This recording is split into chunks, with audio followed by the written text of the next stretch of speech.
আসল আইডি জান্নাত কি ব্লগার। হয়েছে লিমা? কখন থেকে তোমাকে ডাকছি, তুমি কি শুনতে পাচ্ছ না? তোমার হাতে এটা কি? দেখে তো মনে হচ্ছে অনেক পুরনো একটা ডায়েরি। হ্যাঁ, স্টোর রুমে জিনিসপত্র রাখার সময় আমি এটা পেলাম। হয়তো বা আগের ভাড়াটিয়া রেখে গেছে। এগুলো ছাড়ো, আমার খুব ক্ষুধা পেয়েছে। রান্না তো অনেকক্ষণ আগেই শেষ। তুমি হাত মুখ ধুয়ে এসো, আমি তোমার খাবার দিচ্ছি। তাড়াতাড়ি এসো, আমি কিন্তু তোমাকে আর ডাকতে পারবো না। এমনিতে ক্ষুধায় আমার পেটে ইঁদুর দৌড়াচ্ছে।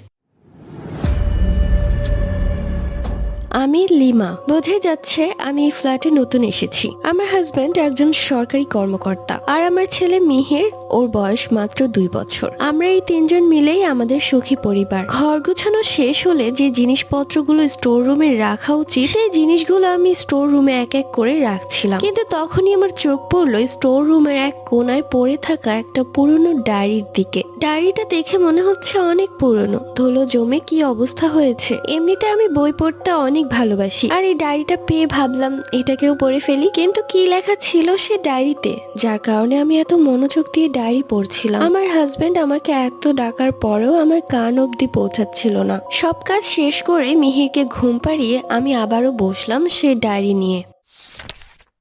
সাল 2005, মাস জুলাই, তারিখ 10, সময় বিকাল 5টা 35 মিনিট। আকাশে মেঘ জমে গেছে, যে কোনো সময় বৃষ্টি নামবে। উঠোনে দাঁড়িয়ে আকাশের দিকে তাকিয়ে রইলাম। মনে হচ্ছে বৃষ্টির ফোঁটা আমার চোখেই পড়বে। কেউ একজন আমার ঘাড়ে হাত রেখে বলল, কিরে ময়না, এই অবেলায় চুল ছেড়ে বাহিরে দাঁড়িয়ে আছিস কেন?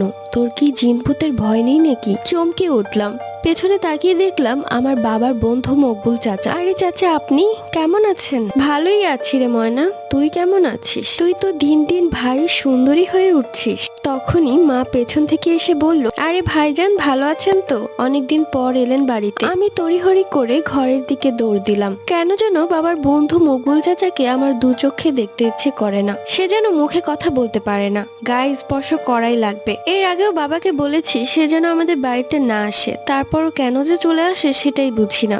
আপু, কে এসেছে? কে আর আসবে? সে লোকটা এসেছে। উফ, এই লোকটার কি আর খেদে কোনো কাজ নেই নাকি? আমাদের বাড়িতে এসে পড়ে থাকে। এইসব কথা আমাকে না বলে তোর মাকে গিয়ে বল। আমি অনেকবার বলেছি, আমার কথা গায়েই মাখে না। সন্ধ্যা পার হয়ে রাত হয়ে গেল। ময়না, আয় মা, তোর মাথায় একটু তেল দিয়ে দেই। কালকেও চুলে তেল দেওয়া হয়নি। তোমার হাতে আর তেল দিব না, তুমি অনেক বেশি তেল দাও। সব তেল তো বালিশেই চলে যায়, আমার মাথায় কিছুই থাকে না। শুন, বেশি বেশি তেল দিলে চুল বড় হয়, এটা জানিস না? মা, আপুর চুল তো এমনিতে অনেক বড়, আর কত বড় করবে তুমি? অনেক বড় করবো ওর চুল আমি, যাতে আমার মেয়ের চুল দেখে মানুষ চোখ সরাতে না পারে। সকালবেলা মনিরা বেগম উঠান ঝাড়ু দিতে দিতে বললেন, কিরে ময়না, কয়টা বাজে? ঘুম থেকে উঠবি না?